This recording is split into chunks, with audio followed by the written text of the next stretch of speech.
Before I start this story, I just want you to know that it's for educational purpose, and I mean no disrespect to anyone that I talk about in this case, and I upload once or twice a week. Charles Millis Maddox was born on November 12, 1934, to 15-year-old Ada Kathleen Maddox of Ashland, Kentucky, in the University of Cincinnati Academic Health Center in Cincinnati, Ohio. Manson's biological father appears to have been Colonel Walker Henderson Scott of Catlettsburg, Kentucky, against whom Maddox filed a paternity suit that resulted in an agreed judgment in 1937. Scott worked intermittently in local mills, and had a local reputation as a con artist. He allowed Maddox to believe that he was an Army colonel, although colonel was merely his given name. When Maddox told Scott that she was pregnant, he informed her that he had been called away on Army business. After several months she realized he had no intention of returning. Manson never knew his biological father. In August 1934, before Manson's birth, Maddox married William Eugene Manson, a laborer at a dry cleaning business. Maddox often went on drinking sprees with her brother Luther Elbert Maddox, leaving Charles with babysitters. Maddox and her husband divorced on April 30, 1937, after William alleged gross neglect of duty by Maddox. Charles retained William's last name of Manson. On August 1, 1939, Kathleen and Luther were arrested for assault and robbery. Kathleen and Luther were sentenced to 5 and 10 years of imprisonment, respectively. Manson was placed in the home of an aunt and uncle in McMecken, West Virginia. His mother was paroled in 1942. Manson later characterized the first weeks after she returned from prison as the happiest time in his life. Weeks after her release, Manson's family moved to Charleston, West Virginia, where he continually played truant and his mother spent her evenings drinking. She was arrested for grand larceny, but not convicted. The family later moved to Indianapolis, where Maddox met alcoholic Louis Woodson Cavender Jr. through Alcoholics Anonymous meetings, and married him in August 1943. In an interview, Manson stated that when he was aged 9, he set his school on fire. He also got repeatedly in trouble for truancy and petty theft. Although there was a lack of foster home placements, in 1947, at the age of 13, Manson was placed in the Guybaldt School for Boys in Terre Haute, Indiana, a school for male delinquents run by Catholic priests. Guybaldt was a strict school, where punishment for even the smallest infraction included beatings with either a wooden paddle or a leather strap. Manson ran away from Guybaldt and slept in the woods, under bridges, and wherever else he could find shelter. Manson fled home to his mother and spent Christmas 1947 at his aunt and uncle's house in West Virginia. However, his mother returned him to Guybaldt. 10 months later, he ran away to Indianapolis. It was there, in 1948, Manson committed his first documented crime by robbing a grocery store, at first to simply find something to eat. However, Manson found a cigar box containing just over $100, which he used to rent a room on Indianapolis Skid Row and to buy food. For a time, Manson had a job delivering messages for Western Union in an attempt to live honestly. However, he quickly began to supplement his wages through theft. He was eventually caught, and in 1949 a sympathetic judge sent him to Boys Town, a juvenile facility in Omaha, Nebraska. After 4 days at Boys Town, he and fellow student Blackie Nielsen obtained a gun and stole a car. They used it to commit 2 armed robberies on their way to the home of Nielsen's uncle in Peoria, Illinois. Nielsen's uncle was a professional thief, and when the boys arrived, he allegedly took them on as apprentices. Manson was arrested 2 weeks later during a nighttime raid on a Peoria store. In the investigation that followed, he was linked to his 2 earlier armed robberies. He was sent to the Indiana Boys School, a strict reform school outside of Plainfield, Indiana. At the Indiana Boys School, other students allegedly raped Manson with the encouragement of a staff member, and he was repeatedly beaten. He ran away from the school 18 times. Manson developed a self-defense technique he later called the insane game, in which he would screech, grimace, and wave his arms to convince stronger aggressors that he was insane. After a number of failed attempts, he escaped with 2 other boys in February 1951. The three escapees robbed filling stations while attempting to drive to California in stolen cars until they were arrested in Utah. For the federal crime of driving a stolen car across state lines, Manson was sent to Washington, D.C.'s National Training School for Boys. On arrival, he was given aptitude tests, which determined that he was illiterate but had an above-average IQ of 109. His caseworker deemed him aggressively antisocial. On a psychiatrist's recommendation, Manson was transferred in October 1951 to Natural Bridge Honor Camp, a minimum security institution in Virginia. His aunt visited him and told administrators she would let him stay at her house and help him find work. Manson had a parole hearing scheduled for February 1952. However, in January, he was caught raping a boy at knife point. Manson was transferred to the Federal Reformatory in Petersburg, Virginia, where he committed a further 8 serious disciplinary offenses, 3 involving homosexual acts. He was then moved to a maximum security reformatory at Chillicothe, Ohio, where he was expected to remain until his release on his 21st birthday in November 1955. Good behavior led to an early release in May 1954, to live with his aunt and uncle in West Virginia. In January 1955, Manson married a hospital waitress named Rosalie, also known as Rosie Jean Willis. Around October, about 3 months after he and his pregnant wife arrived in Los Angeles in a car he had stolen in Ohio, Manson was again charged with a federal crime for taking the vehicle across state lines. After a psychiatric evaluation, he was given 5 years probation. Manson's failure to appear at a Los Angeles hearing on an identical charge filed in Florida resulted in his March 1956 arrest in Indianapolis. His probation was revoked, and he was sentenced to 3 years imprisonment at Terminal Island in Los Angeles. While Manson was in prison, Rosalie gave birth to their son, Charles Manson Jr. During his first year at Terminal Island, Manson received visits from Rosalie and his mother, who were now living together in Los Angeles. In March 1957, when the visits from his wife ceased, his mother informed him Rosalie was living with another man. Less than 2 weeks before a scheduled parole hearing, Manson tried to escape by stealing a car. He was given 5 years probation and his parole was denied. Manson received 5 years parole in September 1958, the same year in which Rosalie received a decree of divorce. By November, he was pimping a 16-year-old girl and receiving additional support from a girl with wealthy parents. In September 1959, he pleaded guilty to a charge of attempting to cash a forged U.S. Treasury check, which he claimed to have stolen from a mailbox. The latter charge was later dropped. He received a 10-year suspended sentence and probation after a young woman named Leona Ray Candy Stevens, who had an arrest record for prostitution, made a tearful plea before the court that she and Manson were deeply in love, and would marry if Charlie were freed. Before the year's end, the woman did marry Manson, possibly so she would not be required to testify against him.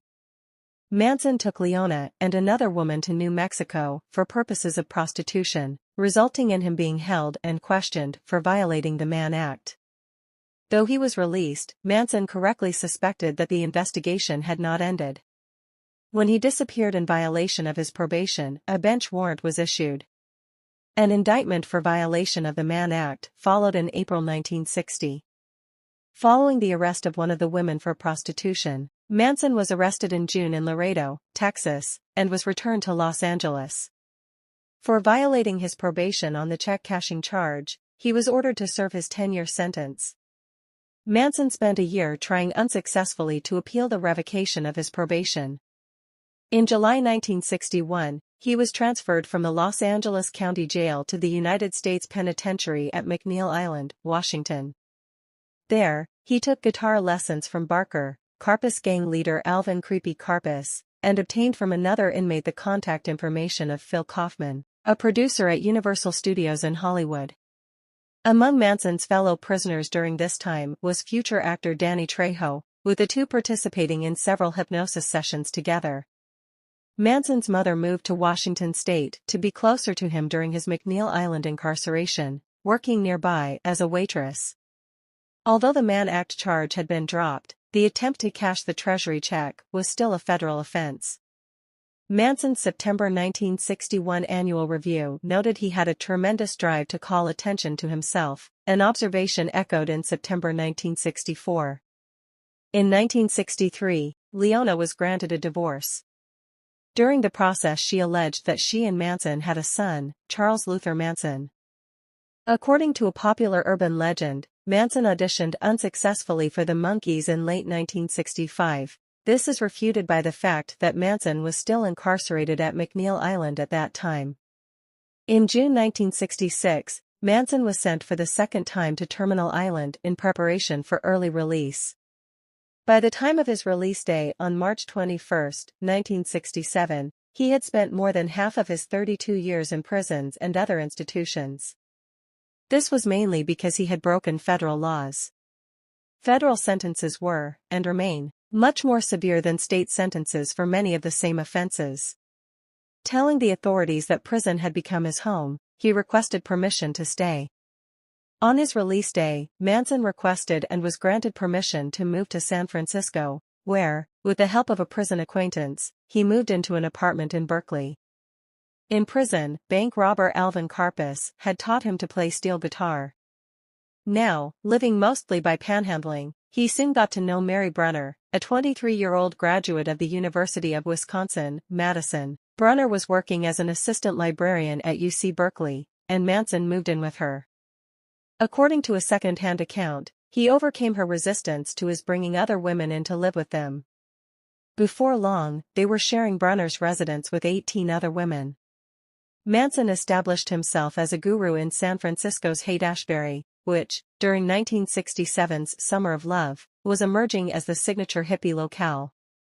Expounding a philosophy that included some of the Scientology he had studied in prison, he soon had his first group of young followers, most of them female. Upon a staff evaluation of Manson when he entered prison in July 1961 at the U.S. Penitentiary in McNeil Island, Washington, Manson entered Scientologist as his religion.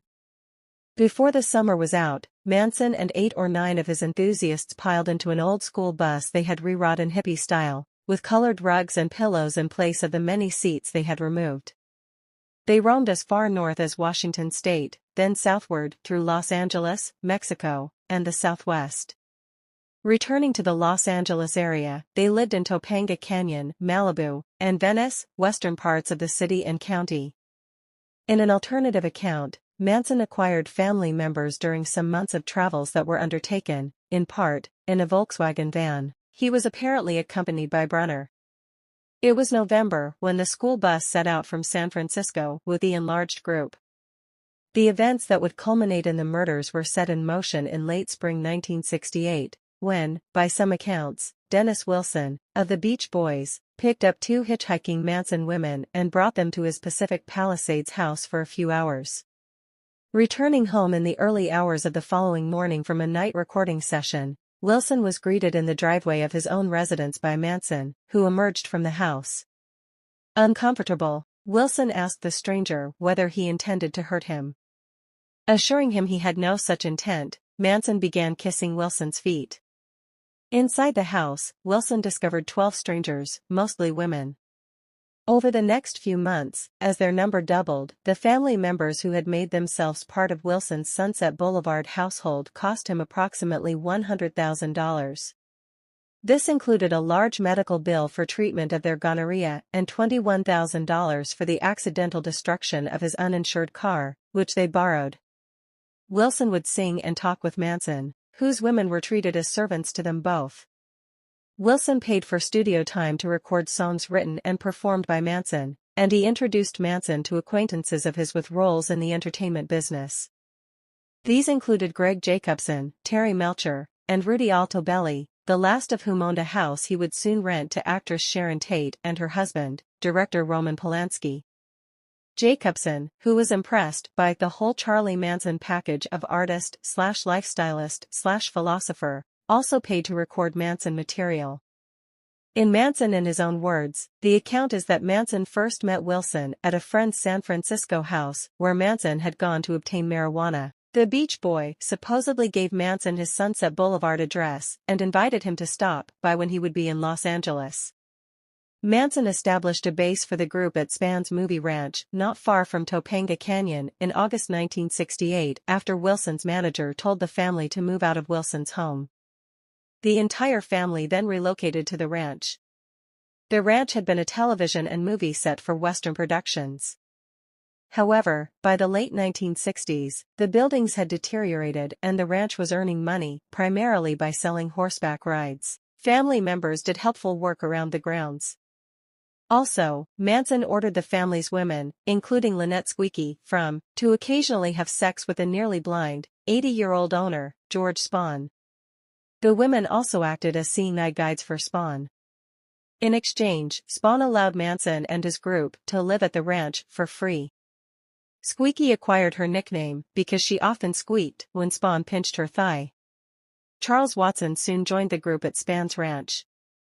Watson, a small-town Texan who had quit college and moved to California, met Manson at Dennis Wilson's house. Watson gave Wilson a ride while Wilson was hitchhiking after his cars had been wrecked. Spahn nicknamed Watson Tex because of his pronounced Texan drawl. In the first days of November 1968, Manson established the family at alternative headquarters in Death Valley's environs, where they occupied two unused or little-used ranches, Myers and Barker. The former, to which the group had initially headed, was owned by the grandmother of a new woman in the family. The latter was owned by an elderly, local woman to whom Manson presented himself and a male family member as musicians in need of a place congenial to their work. When the woman agreed to let them stay there if they'd fix up things, Manson honored her with one of the Beach Boys' gold records, several of which he had been given by Dennis Wilson. While back at Spahn Ranch, no later than December, Manson and Watson visited a Topanga Canyon acquaintance who played them the Beatles' White Album, then recently released. Despite having been 29 years old and imprisoned when the Beatles first came to America in 1964, Manson was obsessed with the group. At McNeil, he had told fellow inmates, including Alvin Karpis, that he could surpass the group in fame. To the family, he spoke of the group as the soul and part of the whole in the infinite. For some time, Manson had been saying that racial tension between blacks and whites was growing and that blacks would soon rise up in rebellion in America's cities. He had emphasized Martin Luther King, Jr.'s assassination, which had taken place on April 4, 1968. On a bitterly cold New Year's Eve at Myers Ranch, the family members, gathered outside around a large fire, listened as Manson explained that the social turmoil he had been predicting had also been predicted by the Beatles. The White Album songs, he declared, told it all, although in code. In fact, he maintained, or would soon maintain, the album was directed at the family itself, an elect group that was being instructed to preserve the worthy from the impending disaster. In early January 1969, the family escaped the desert's cold and positioned itself to monitor LA's supposed tension by moving to a canary yellow home in Canoga Park, not far from the Spahn Ranch. Because this locale would allow the group to remain submerged beneath the awareness of the outside world, Manson called it the Yellow Submarine, another Beatles reference. There, family members prepared for the impending apocalypse, which, around the campfire, Manson had termed Helter Skelter, after the song of that name. By February, Manson's vision was complete. The family would create an album whose songs, as subtle as those of the Beatles, would trigger the predicted chaos. Ghastly murders of whites, by blacks, would be met with retaliation, and a split between racist and non-racist whites would yield whites' self-annihilation.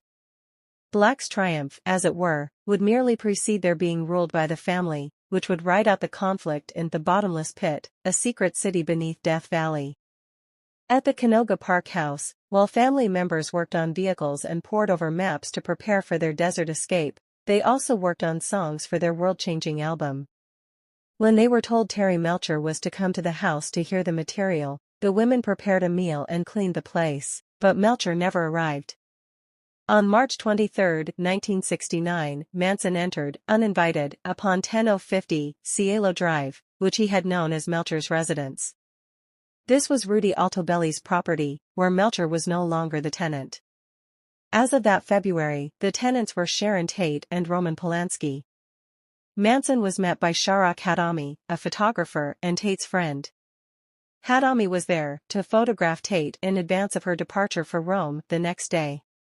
Having seen Manson through a window as Manson approached the main house, Hadami had gone onto the front porch to ask him what he wanted. When Manson told Hadami he was looking for someone whose name Hadami did not recognize, Hadami informed him the place was the Polanski residence. Hadami advised him to try the back alley, by which he meant the path to the guest house, beyond the main house. Concerned over the stranger on the property, Hadami was now down on the front walk to confront Manson. Appearing behind Hadami, in the house's front door, Tate asked him who was calling. Hadami said a man was looking for someone. Hadami and Tate maintained their positions while Manson, without a word, went back to the guest house, returned a minute or two later, and left. That evening, Manson returned to the property, and again went back to the guest house. Presuming to enter the enclosed porch, he spoke with Rudy Altobelli, who was just coming out of the shower. Although Manson asked for Melcher, Altobelli felt Manson had come looking for him. This is consistent with prosecutor Vincent Bugliosi's later discovery that Manson had apparently been to the place on earlier occasions after Melcher's departure from it. Speaking through the inner screen door, Altobelli told Manson that Melcher had moved to Malibu. He lied that he did not know Melcher's new address. In response to a question from Manson, Altobelli said he himself was in the entertainment business, although, having met Manson the previous year, at Dennis Wilson's home, he was sure Manson already knew that. At Wilson's, Altobelli had complimented Manson lukewarmly on some of his musical recordings that Wilson had been playing. When Altobelli informed Manson he was going out of the country the next day, Manson said he'd like to speak with him upon his return. Altobelli lied that he would be gone for more than a year. In response to a direct question from Altobelli, Manson explained that he had been directed to the guest house by the persons in the main house. Altobelli expressed the wish that Manson not disturb his tenants. Manson left. As Altobelli flew with Tate to Rome the next day, Tate asked him whether that creepy-looking guy had gone back to the guest house the day before.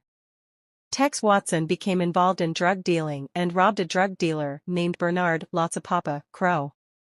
After Tex ran off with the $2,400 Crow had given him for marijuana, Crow called Spawn Ranch demanding his money back and threatening to kill everyone at the ranch. Manson went to the apartment to smooth things over, but it ended with Manson shooting him. Crow was shot on August 1, 1969, at Rosina Kroner's Hollywood apartment, who was a girlfriend of Tex Watson. Manson's belief that he had killed Crow was seemingly confirmed by a news report of the discovery of the dumped body of a Black Panther in Los Angeles.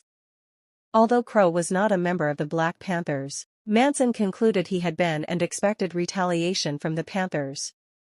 He turned Spawn Ranch into a defensive camp, establishing night patrols by armed guards. Watson would later write, Blackie was trying to get at the chosen ones.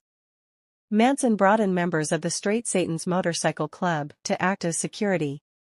34-year-old Gary Allen Hinman, a music teacher and graduate student at UCLA, had previously befriended members of the family and allowed some to occasionally stay at his home in Topanga Canyon. According to Atkins, Manson believed Hinman was wealthy and sent her, Brunner, and Beausoleil to Hinman's home to convince him to join the family and turn over the assets Manson thought Hinman had inherited. The three held Hinman hostage for 2 days in late July 1969, as he denied having any money. During this time, Manson arrived with a sword and slashed his face and ear.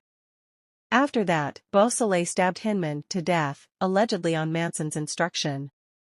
Before leaving the residence, Beausoleil or one of the women used Hinman's blood to write "Political Piggy" on the wall and to draw a panther paw, a Black Panther symbol. According to Beausoleil, he came to Hinman's house to recover money paid to Hinman for mescaline provided to the Straight Satans that had supposedly been bad. Beausoleil added that Brunner and Atkins, unaware of his intent, went along to visit Hinman.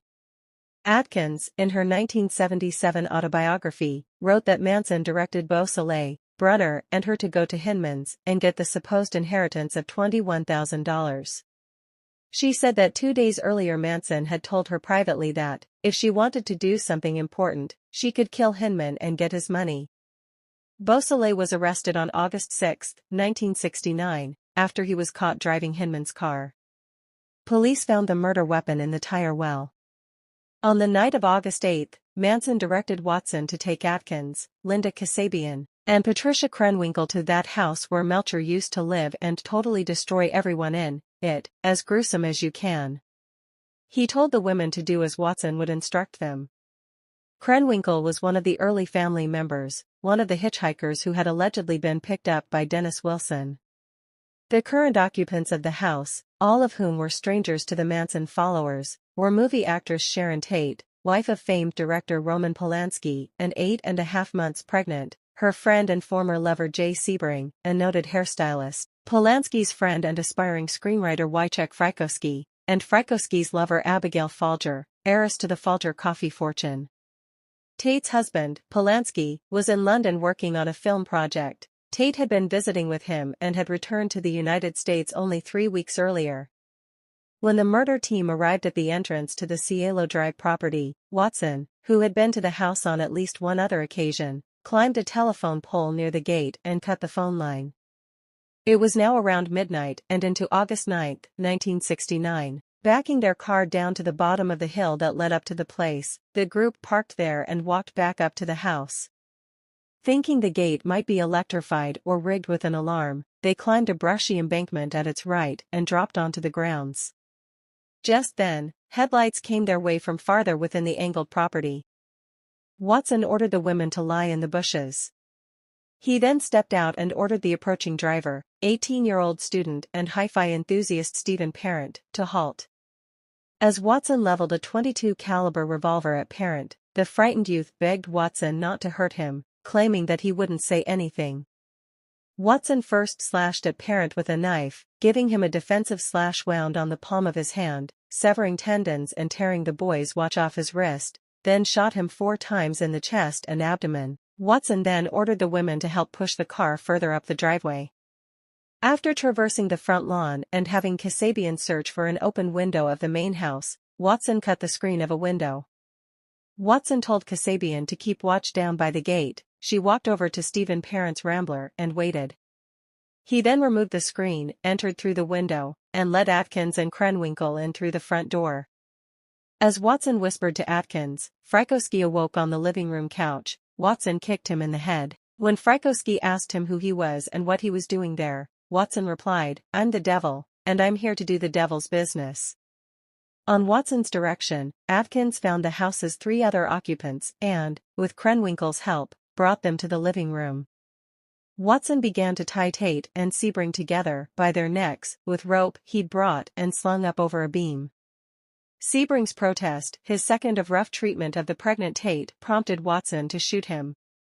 Folger was taken momentarily back to her bedroom for her purse, out of which she gave the intruders $70. After that, Watson stabbed the groaning Sebring 7 times.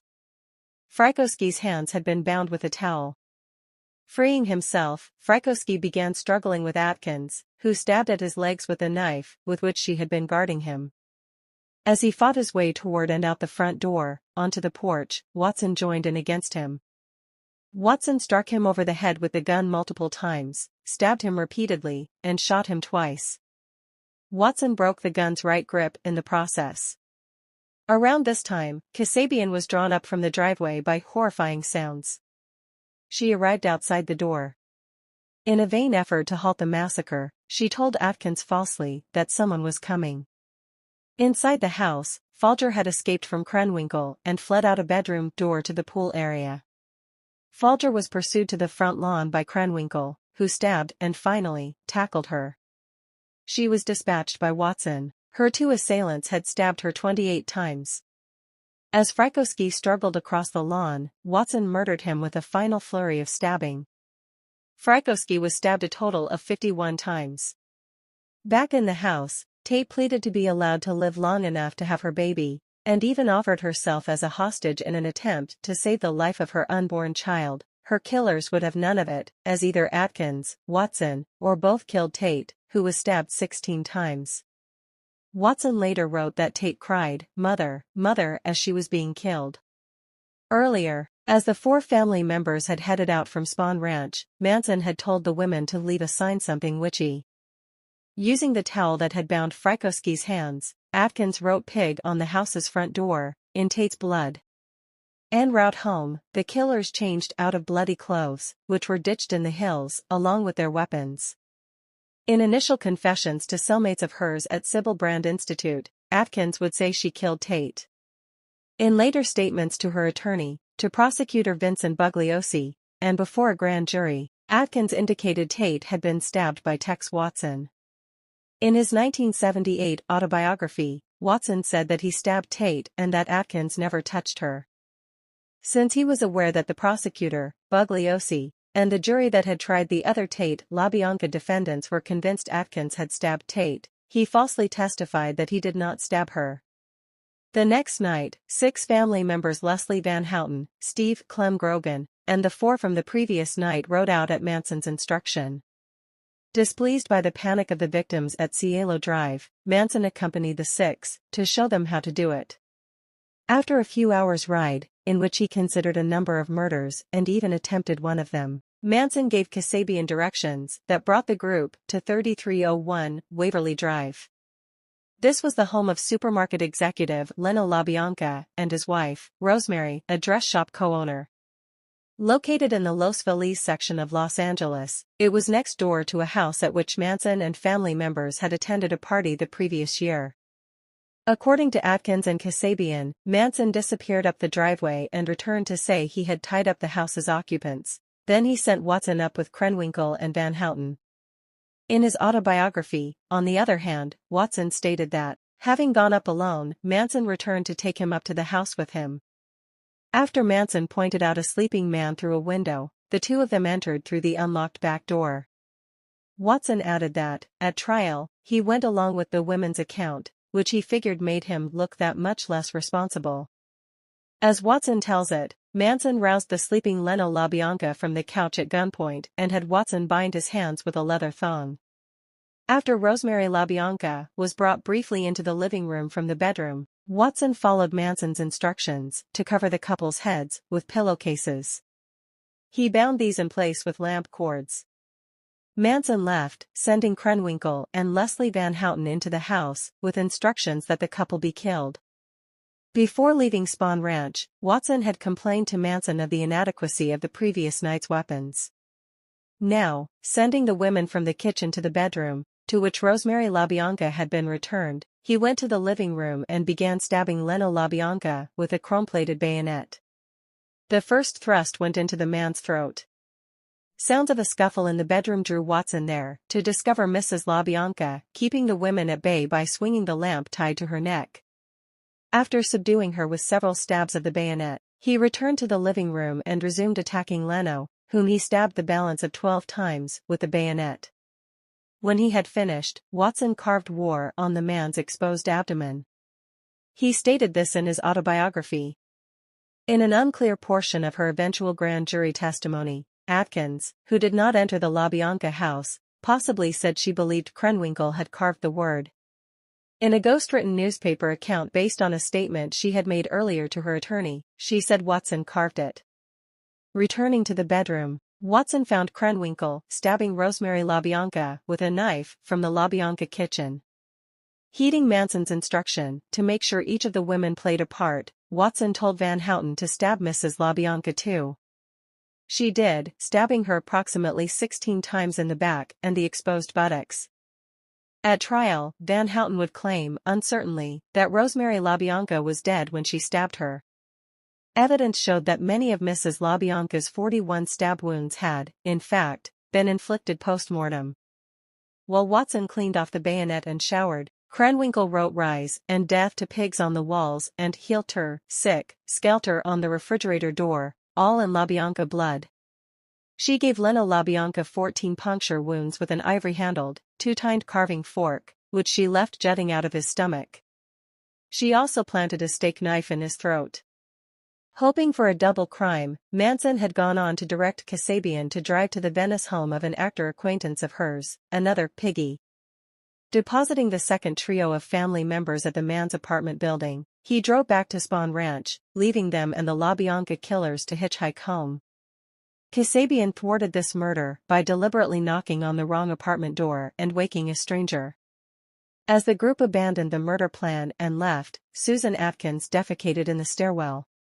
The Tate murders had become news on August 9, 1969. The Polanski's housekeeper, Winifred Chapman, had arrived for work that morning and discovered the murder scene. On August 10, detectives of the Los Angeles County Sheriff's Department, which had jurisdiction in the Hinman case, informed Los Angeles Police Department, LAPD, detectives assigned to the Tate case of the bloody writing at the Hinman house. Thinking the Tate murders a consequence of a drug transaction, the Tate team ignored this and the crime's other similarities. The Tate autopsies were underway and the LaBianca bodies were yet to be discovered. Stephen Parent, the shooting victim in the Tate driveway, was determined to have been an acquaintance of William Garretson, who lived in the guest house. Garretson was a young man hired by Rudy Altobelli to take care of the property while Altobelli himself was away. As the killers arrived, Parent had been leaving Cielo Drive after a visit to Garretson. Held briefly as a Tate suspect, Garretson told police he had neither seen nor heard anything on the murder night. He was released on August 11, 1969, after undergoing a polygraph examination that indicated he had not been involved in the crimes. Interviewed decades later, he stated he had, in fact, witnessed a portion of the murders, as the examination suggested. The LaBianca crime scene was discovered at about 10:30 p.m. on August 10, approximately 19 hours after the murders were committed. 15-year-old Frank Struthers, Rosemary's son from a prior marriage and Leno's stepson, returned from a camping trip and was disturbed by the exterior condition of the home. He called his older sister and her boyfriend. The boyfriend, Joe Dorgan, accompanied the younger Struthers into the home and discovered Leno's body. Rosemary's body was found by investigating police officers. On August 12, 1969, the LAPD told the press it had ruled out any connection between the Tate and LaBianca homicides. On August 16, the sheriff's office raided Spawn Ranch and arrested Manson and 25 others as suspects in a major auto theft ring that had been stealing Volkswagens and converting them into dune buggies. Weapons were seized, but because the warrant had been misdated, the group was released a few days later. The LaBianca detectives were generally younger than the Tate team. In a report at the end of August, when virtually all leads had gone nowhere, they noted a possible connection between the bloody writings at the LaBianca house and the singing group The Beatles' most recent album. Still working separately from the Tate team, the LaBianca team checked with the sheriff's office in mid-October about possible similar crimes. They learned of the Hinman case. They also learned that the Hinman detectives had spoken with Beausoleil's girlfriend, Kitty Lutzinger. She had been arrested a few days earlier with members of the Manson family. The arrests had taken place at the desert ranches, to which the family had moved and whence, unknown to authorities, its members had been searching Death Valley for a hole in the ground, access to the bottomless pit. A joint force of National Park Rangers and officers from the California Highway Patrol and the Inyo County Sheriff's Office, federal, state, and county personnel, had raided both the Myers and Barker ranches after following clues unwittingly left when family members burned an earthmover owned by Death Valley National Monument. The raiders had found stolen dune buggies and other vehicles and had arrested 24 people, including Manson. A highway patrol officer found Manson hiding in a cabinet beneath Barker's bathroom sink. A month after they too had spoken with Lutzinger, the LaBianca detectives made contact with members of a motorcycle gang. She'd told them Manson had tried to enlist as his bodyguards while the family was at Spawn Ranch. While the gang members were providing information that suggested a link between Manson and the murders, a dormitory maid of Susan Atkins succeeded in informing LAPD of the family's involvement in the crimes.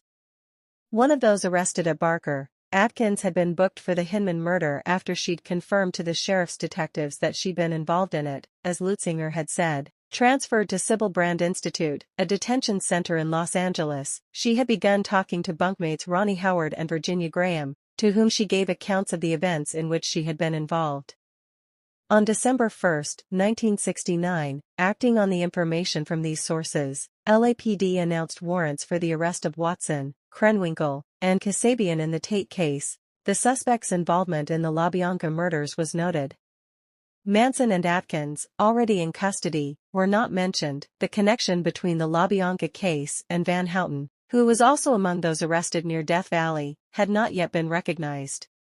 Watson and Krenwinkel, too, were already under arrest, authorities in McKinney, Texas, and Mobile, Alabama, having picked them up on notice from LAPD. Informed that there was a warrant out for her arrest, Kasabian voluntarily surrendered to authorities in Concord, New Hampshire, on December 2. Before long, physical evidence such as Krenwinkel's and Watson's fingerprints, which had been collected by LAPD at Cielo Drive, and photographs between 340 to 41 was augmented by evidence recovered by the public. On September 1, 1969, the distinctive .22 caliber high-standard Buntland Special revolver Watson used on Parent, Sebring, and Frykowski had been found and given to the police by Stephen Weiss, a 10-year-old who lived near the Tate residence. In mid-December, when the Los Angeles Times published a crime account based on information Susan Atkins had given her attorney, Weiss' father made several phone calls which finally prompted LAPD to locate the gun in its evidence file and connect it with the murders via ballistics tests. Acting on that same newspaper account, a local ABC television crew quickly located and recovered the bloody clothing discarded by the Tate killers. The knives discarded en route from the Tate residence were never recovered, despite a search by some of the same crewmen and, months later still, by LAPD. A knife found behind the cushion of a chair in the Tate living room was apparently that of Susan Atkins, who lost her knife in the course of the attack. The trial began June 15, 1970. The prosecution's main witness was Kasabian, who, along with Manson, Atkins, and Krenwinkel, had been charged with 7 counts of murder and 1 of conspiracy. Not having participated in the killings, she was granted immunity in exchange for testimony that detailed the nights of the crimes.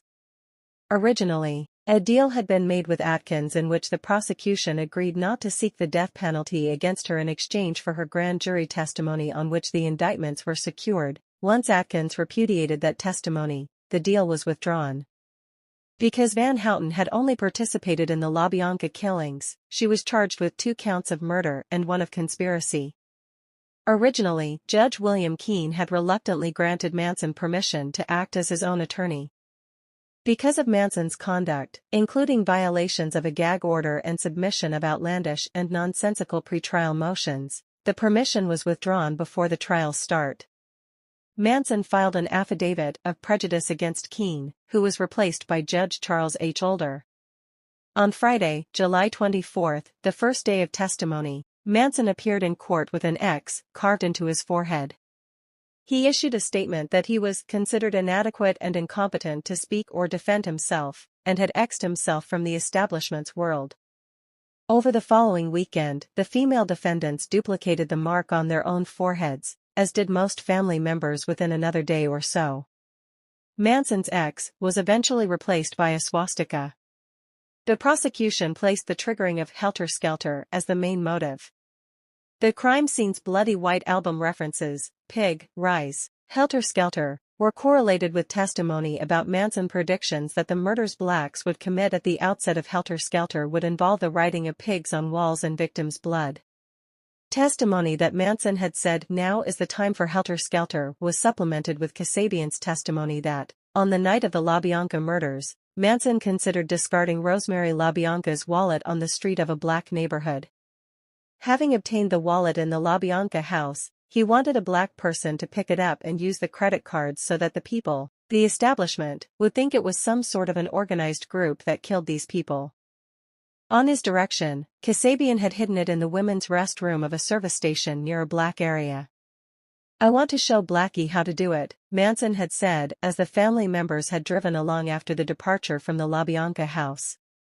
On January 25, 1971, guilty verdicts were returned against the 4 defendants on each of the 27 separate counts against them. Not far into the trial's penalty phase, the jurors saw, at last, the defense that Manson, in the prosecution's view, had planned to present. Atkins, Krenwinkel, and Van Houten testified the murders had been conceived as copycat versions of the Hinman murder, for which Atkins now took credit. The killings, they said, were intended to draw suspicion away from Bobby Beausoleil, by resembling the crime for which he had been jailed. This plan had supposedly been the work of, and carried out under the guidance of, not Manson, but someone allegedly in love with Beausoleil, Linda Kasabian. Among the narrative's weak points was the inability of Atkins to explain why, as she was maintaining, she had written political piggy at the Hinman house in the first place. Midway through the penalty phase, Manson shaved his head and trimmed his beard to a fork. He told the press, "I am the devil, and the devil always has a bald head." In what the prosecution regarded as belated recognition on their part that imitation of Manson only proved his domination, the female defendants refrained from shaving their heads until the jurors retired to weigh the state's request for the death penalty. The effort to exonerate Manson via the copycat scenario failed. On March 29, 1971, the jury returned verdicts of death against all 4 defendants on all counts. On April 19, 1971, Judge Older sentenced the 4 to death. On the day the verdicts recommending the death penalty were returned, news came that the badly decomposed body of Ronald Hughes had been found wedged between 2 boulders in Ventura County. It was rumored, although never proven, that Hughes was murdered by the family, possibly because he had stood up to Manson and refused to allow Van Houten to take the stand and absolve Manson of the crimes. Though he might have perished in flooding, family member Sandra Good stated that Hughes was the first of the retaliation murders. On January 1, 2017, Manson was being held at Corcoran Prison when he was rushed to Mercy Hospital in downtown Bakersfield because he had gastrointestinal bleeding. A source told the Los Angeles Times that Manson was very ill, and TMZ reported that his doctors considered him too weak for surgery that normally would be performed in cases such as his. He was returned to prison on January 6, and the nature of his treatment was not disclosed. On November 15, 2017, an unauthorized source said that Manson had returned to a hospital in Bakersfield, but the California Department of Corrections and Rehabilitation did not confirm this in conformity with state and federal medical privacy laws. He died from cardiac arrest resulting from respiratory failure, brought on by colon cancer, at the hospital on November 19. 3 people stated their intention to claim Manson's estate and body. Manson's grandson, Jason Freeman, stated his intent to take possession of Manson's remains and personal effects. Manson's pen pal Michael Channels claimed to have a Manson will dated February 14, 2002, which left Manson's entire estate and Manson's body to Channels. Manson's friend Ben Gorecki claimed to have a Manson will dated January 2017, which gives the estate and Manson's body to Matthew Roberts, another alleged son of Manson. In 2012, CNN ran a DNA match to see if Freeman and Roberts were related to each other and found that they were not. According to CNN, 2 prior attempts to DNA match Roberts with genetic material from Manson failed, but the results were reportedly contaminated. On March 12, 2018, the Kern County Superior Court in California decided in favor of Freeman in regard to Manson's body. Freeman had Manson cremated on March 20, 2018. And this is all I have for this case. Thank you so much for watching, and if you enjoyed, please subscribe and leave a thumbs up down below, and thanks for watching once again.